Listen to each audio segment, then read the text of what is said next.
Hello, I'm Robbie Fowler and you're watching Redmen TV. Player, he may well face us this weekend. So, Christoph, last time we played West Brom, it didn't really go that well.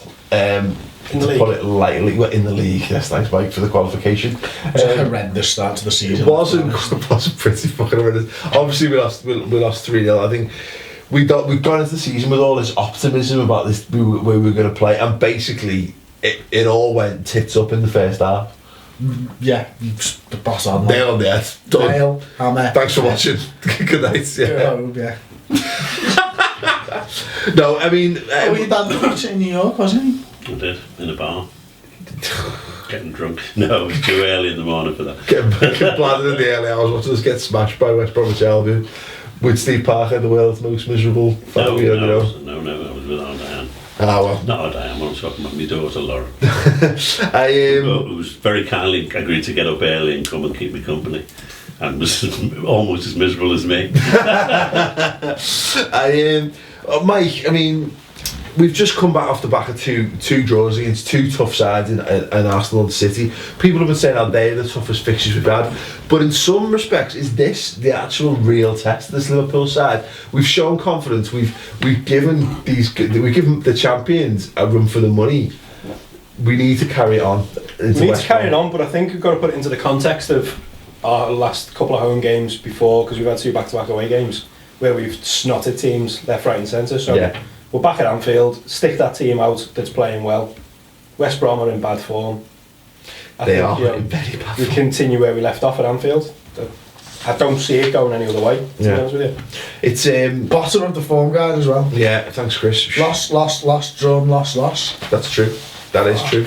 There's always a team, isn't there, beginning of the season who you don't expect to be up there, and then after Christmas they nosedive horrendously. It's every season without fail. It's your whole cities, it's your Blackpools, it's everyone in between, and it's a shame because it was funny, we were talking on Match of the Day about how West Brom had set up and how they were playing very good football at the start of the season, playing the ball through the middle, and they've actually started to lump it a lot more. I wonder how much of that is confidence, how much is tactical, how much they've actually started playing Lukaku a lot more up front. If you look at it, did you see the game Sunday or any of it? I saw some of it. They interviewed Villas-Boas before the game, didn't he? And that man can carry off his stubble, and his Steve Clark looked like his wife had kicked him out and he was sleeping in a bus stop all night. He did look like if the camera had panned down, he'd have like a bottle of whiskey. He looked like an extra from Rab Nesbitt, didn't he? Like he was, he looked rough. I was thinking that, it's amazing how you can sort of you can see into a man's psyche just by the fact that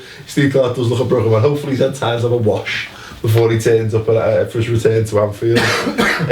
But no, looking at West Brom, as we'll get on to form that Chris mentioned, but currently 9th in the Premier League, really dropped off, 34 points, 2 behind us.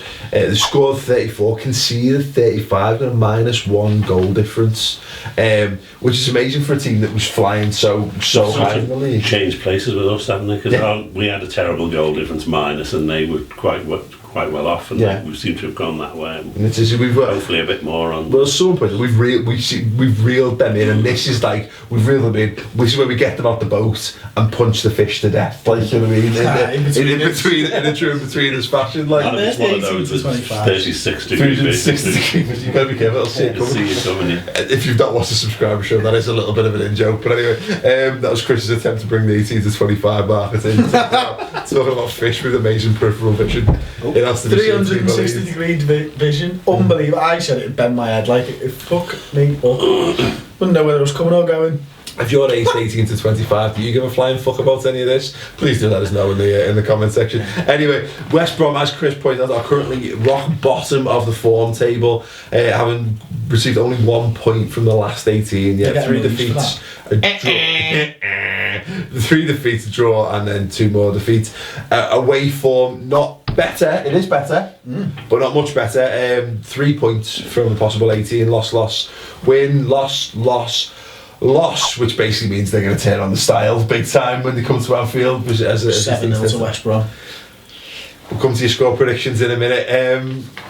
But yeah, so big question. I mean, we're talking about obviously the rather dishevelled demeanour of Mr. Steve Clarke. Mike, for you, has the bubble burst for Clarke and West Brom? I think so. I mean, the form, as you pointed out there, shows quite categorically that the bubble's been burst, and it's now West Brom are just going to fall into the position that West Brom should be in the league. Or it's a real test of character, though, isn't it, Dad? That this is how we're going to see how good a manager Steve Clarke is. Because I mean, we saw the Kenny factor when you take over from Roy Hodgson.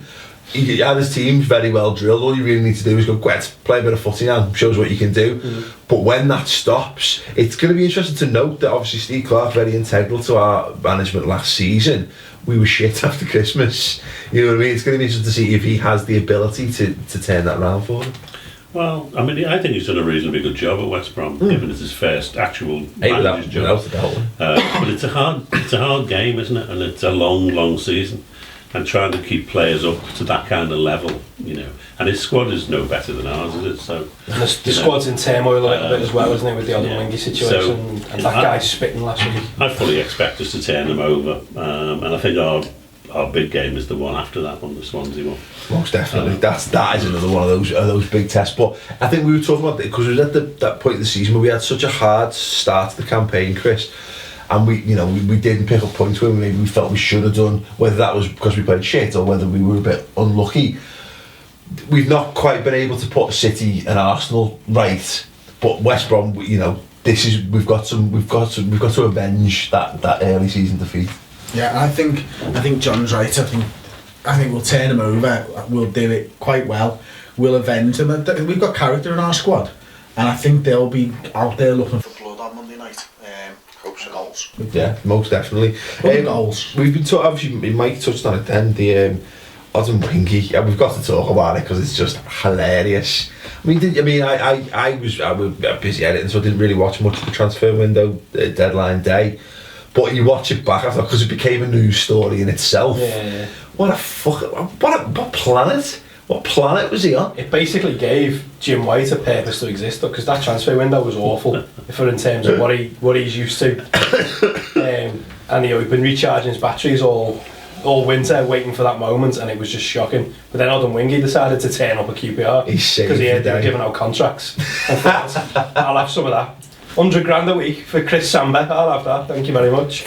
And you'd have to say clearly wasn't his. He was badly advised. His agent must be mental. Yeah, he actually drove there with him, didn't he? Yeah, but that's because they were waiting for somebody else to go to West Brom, weren't they? And signing that part of the deal fell through. But he thought they could get that deal back on track, but it'd be late on, so he needed to be close. Don't sit outside the ground, man. Yeah, you don't need to be anywhere. Have hotels. You need to be close. West Bromwich isn't that far away from London, is it really? It's no, it was a couple hours. Yeah, I think what the story I heard was he got into London, was like, right, where do I go now? I've got nowhere to go.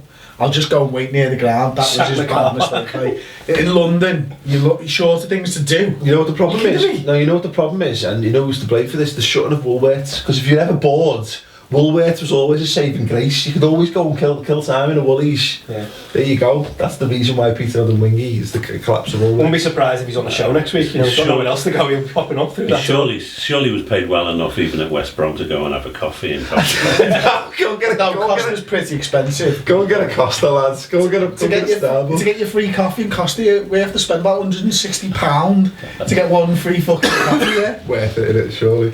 No, but it's sat outside anyway. You probably wasted that much in petrol keeping the heater on. But it's ridiculous, isn't it? Like, it's just that, it's like that notion of like, okay, because Redknapp did come out, didn't he? And he said there was meant to be a player going the other way, and it never happened. But all the same, you've gone down, and you've spoken to the cameras. Like, someone needs to teach him some old-fashioned, adages and stuff like that, and say, don't count your chickens. Look before you leap. Do you reckon he was trying to be like Harry, because Harry's the master of car park window interviews, isn't he? But he just couldn't pull it off. This is what the gaffer's into. Well, how really impressive. He'll be watching Sky Sports News. You'll probably be past in a minute. He'll just lean out the window, sign the contract, hand it over to me. You know what I mean? That's clearly how Harry Redknapp conducts. That's all Harry does on transfer deadline. He just comes in and out the car park. Circles. No, we haven't signed anyone yet. But no, I'm thinking of this player. He's a good player. He plays for that team, yeah, and he loves talking about other people's players. done it, Harry. Most definitely. If you're a West Brom fan and you're watching this, let us know. I'm fascinated to know your opinions on when you. Is there any way back? Anyway, back, but that was like was it Ben Foster was tweeting about it, saying like awkward. It's gonna be a little bit awkward that in training tomorrow. And they've actually given the week off. Suspended them, didn't they? Yeah. None of the players want him back in the team, do they? Really? Stephen Reid said today, I think, that he'd only play with them again if they were forced to. So I think the players have told him to do one, really. Poor lads. Poor Odin. On a completely unrelated subject, Jim White looked fantastic in Breaking News Yellow, that tie. Oh yes. Even Natalie Sonny coordinated. Oh yes. Breaking News Yellow. Yes. Gotta love it on transfer deadline day. Oh yes. Right then, we'll move on. Chris, do you want to shout at starting 11? I think it's going to be the same again. So, Rayner, Agar and Carragher centre half. Yep. Obviously, Enrique continuing his return from injury. Yeah. John O, and then the midfield three.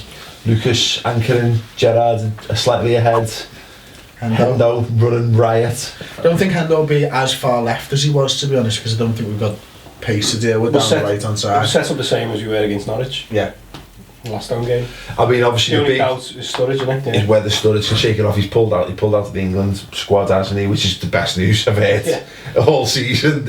Long may those pullouts continue. And we obviously there'll be an international game before. Maybe Bernini for Sturridge. That might be the only change. If we have to, it's not. I mean, one of the you hope we're in a position where Sturridge is at least fit enough to. I think be in the matchday squad. Sturridge doesn't play, then Suarez goes back up front, doesn't he? And then Sterling comes in on the left, or even Coutinho. But you've got to hope that we'll have enough for them at Anfield. We're in good, as Mike says, we're in good home form. Theoretically, we should have enough without Sturridge. It's just that we've been so much. Shame, wouldn't it, to not have those same 11 players get another. Exactly, you want to see these players who are performing and just gelling match by match. You want to see more of that, definitely. We're going to come on to score predictions in a moment, but first and foremost, it's your last chance. Go and vote for us to win a Shorty Award, or I will cry actual tears. No, and you get to see Chris in the Mankini, whatever we said last week. No, voting closes on Sunday. So last week? Probably. Fuck. Me this week. Can you subscribe as well to us, please? Don't worry about that for now. Just let's focus on winning this week.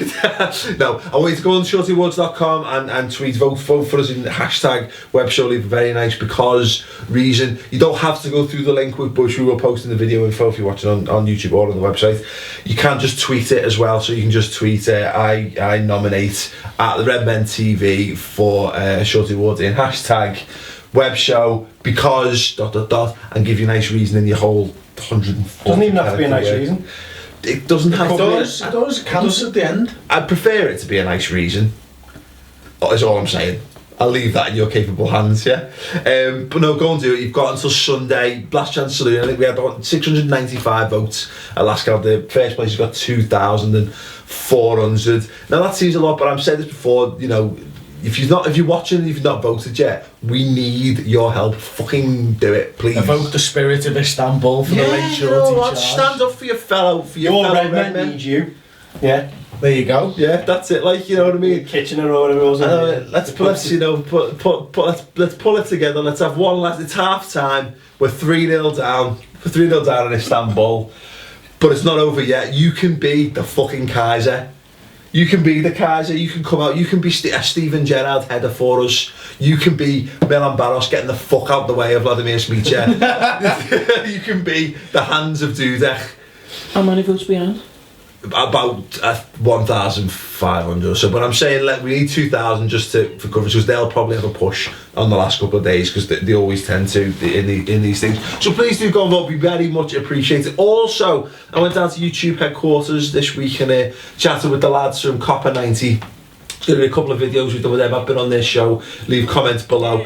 Go on and check me out on their channel, youtube.com/Copper90, and also you'll see some of their stuff on our channel this week and next week as well, which promises to be awesome. Before we round up though for the match build-up show, let's have some score predictions. Miguel, what do you reckon it's going to be? 3-0 Liverpool.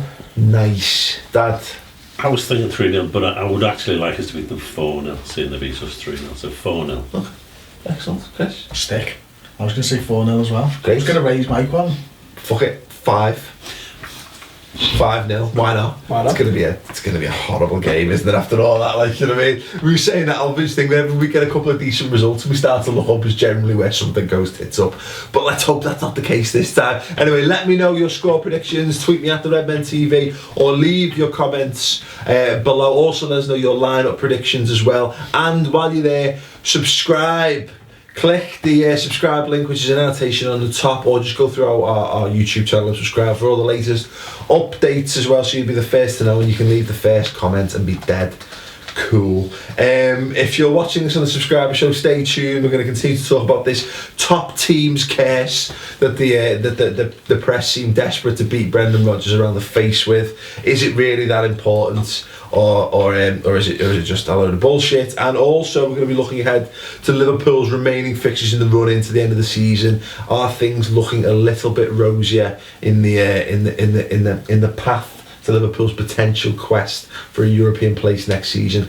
If you're watching on YouTube, see you later. Go and vote. Thank you very much. Anyway, gents, Chris, I'll come to you first.